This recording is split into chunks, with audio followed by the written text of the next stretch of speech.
Bonjour à tous, bienvenue donc sur le ballon français. Je vais vous présenter donc un document qui s'appelle La Croustillante qui permet tout simplement de vivre au mieux donc l'expérience avec intensité donc de la Ligue 1 en sélectionnant les matchs les plus intéressants à regarder, 2, 3, 4 maximum en termes de matchs.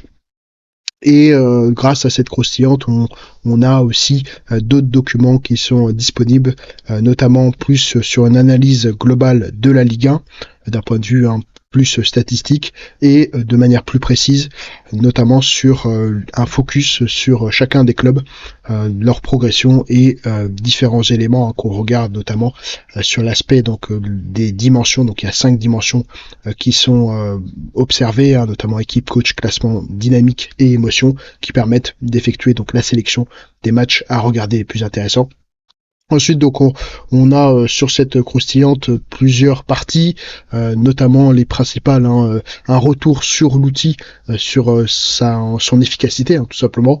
Ensuite, on a des dimensions assez générales avec un commentaire sur le classement et les matchs qui sont sélectionnés.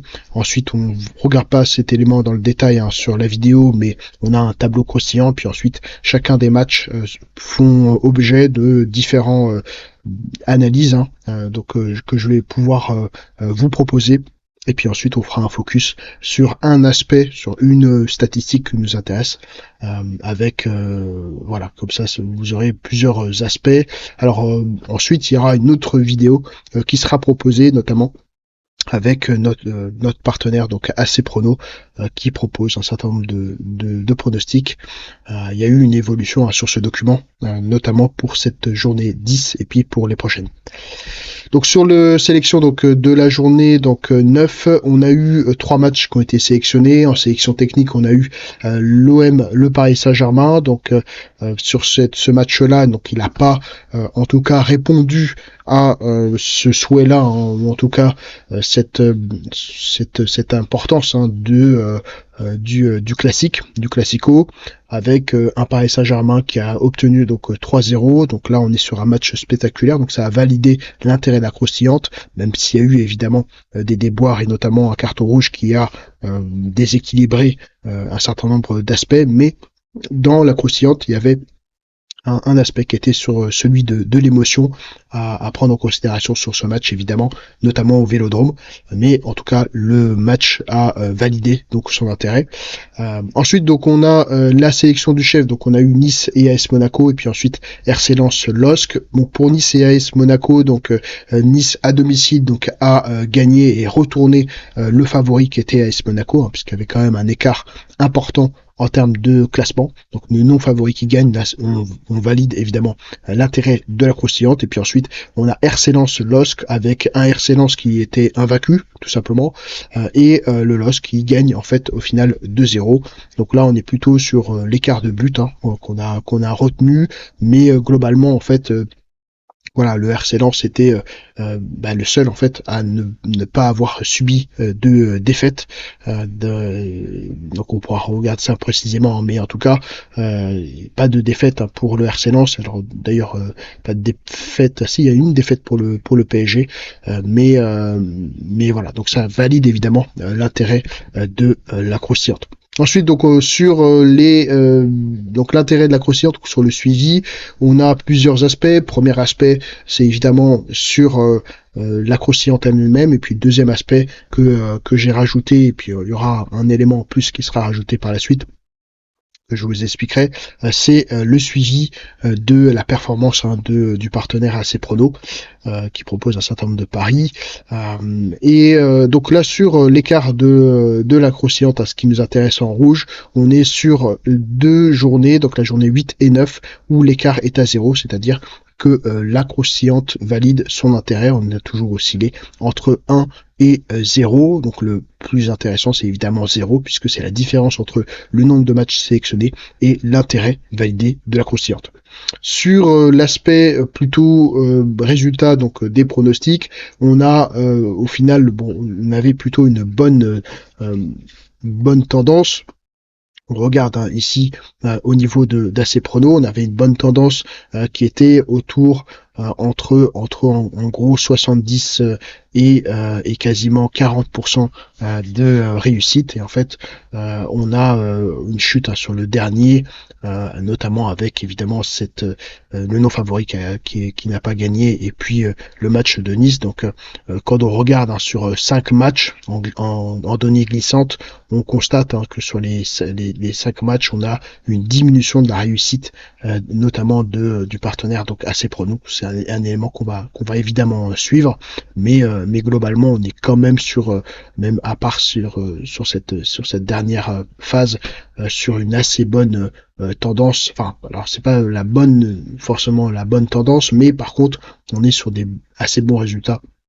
Et évidemment, il y a toujours des risques lorsqu'on fait un certain nombre de pronostics. Ensuite, donc on a le PSG, donc qui est non, c'est bien ce que alors j'ai dit qu'il y avait une défaite, et non, il y a pour le moment qu'un seul invaincu, donc qui est le PSG. Il y a eu des difficultés à avoir un certain nombre de matchs nuls ou de résultats. Pour le moment, il reste donc invaincu. Juste derrière, donc on a AS Monaco qui est aussi avec une seule défaite, et le RC Lens aussi une seule défaite. Donc vous voyez, le RC Lens s'est positionné ici avec une seule défaite.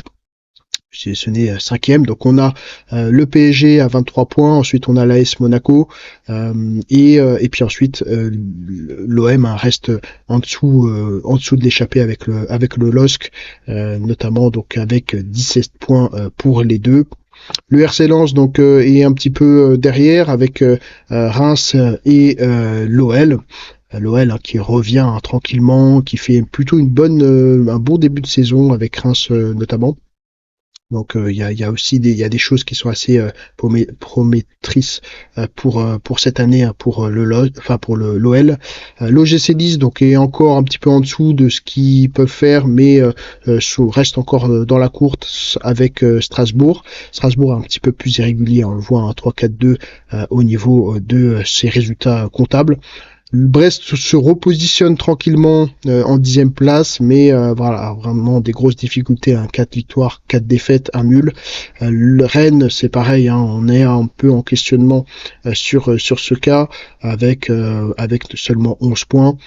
J'ai déjà évoqué évidemment les aspects par rapport à Rennes.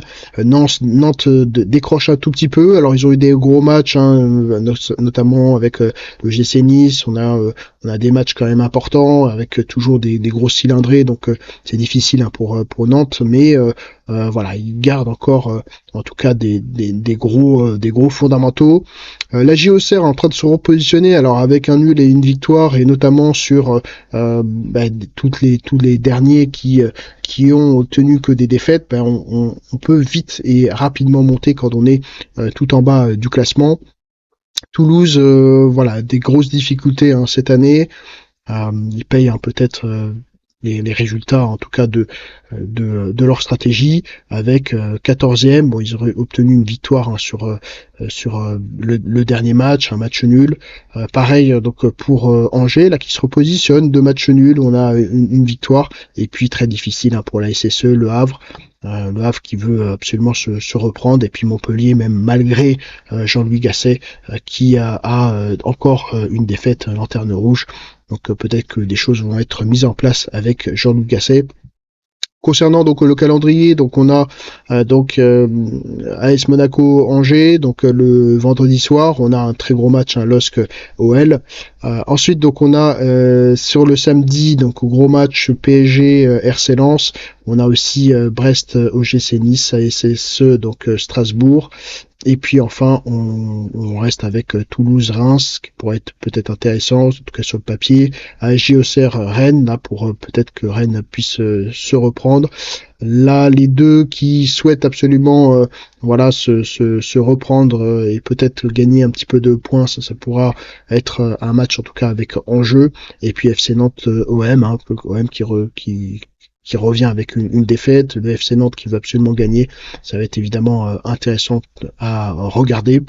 Concernant donc le PSG et le RC Lens, donc on a une note de 13,26, donc une très bonne note, notamment deux aspects qui sont mis en avant, à la fois l'équipe et le coach à 2,48 et 2,25 sur 3 tout simplement, et c'est principalement le niveau des coachs qui est largement au-dessus de la moyenne en fait de l'ensemble des matchs et de l'ensemble des équipes tout simplement.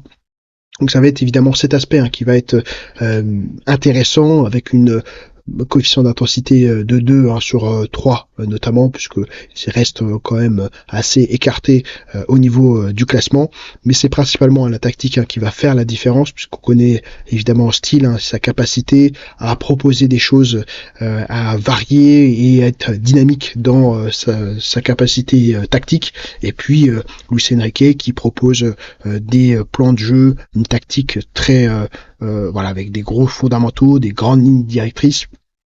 Et on sait évidemment que le PSG a eu quelques difficultés parfois à avoir des matchs nuls ou des victoires, et puis que le RC Lens n'est seulement que sur une seule défaite, donc a des gros fondamentaux, une bonne équipe. Donc ça va être très intéressant de regarder ce match, notamment entre les deux équipes. Et puis on a le deuxième match qui est celui du LOSC et puis de l'OL, avec un retour de Genesio contre son club, notamment l'OL. Le LOSC a peut-être un petit peu de retard, on pourrait dire, sur les buts, notamment Jonathan David. Et puis l'OL se cherche encore un tout petit peu, il semble. Pierre Sage essaye de proposer des choses, mais à très très grosse équipe, il y a des choses qui commencent à se mettre en place, notamment la mayonnaise, le collectif, avec des joueurs qui ont été intégrés, une grosse capacité en termes d'écurie. Donc ça va être évidemment un match très très intéressant à proposer, peut-être même d'un point de vue tactique, d'un point de vue technique. Les équipes vont avoir leur capacité, la possibilité de s'exprimer, et puis il y a une coefficient d'intensité qui est important, de 3, avec des équipes qui sont extrêmement proches. Donc avoir cette capacité de passer peut-être des étapes, des paliers. Donc ça va être un match extrêmement intéressant à 12,81, donc on est quasiment presque à 13. Un des aspects qui est le plus l'aspect qui est vraiment le plus important, c'est le niveau de l'équipe à 2,33 sur 3, avec une moyenne sur l'ensemble des matchs à 1,69, donc on est bien au-dessus. Donc ça va être vraiment les équipes qui vont devoir s'exprimer.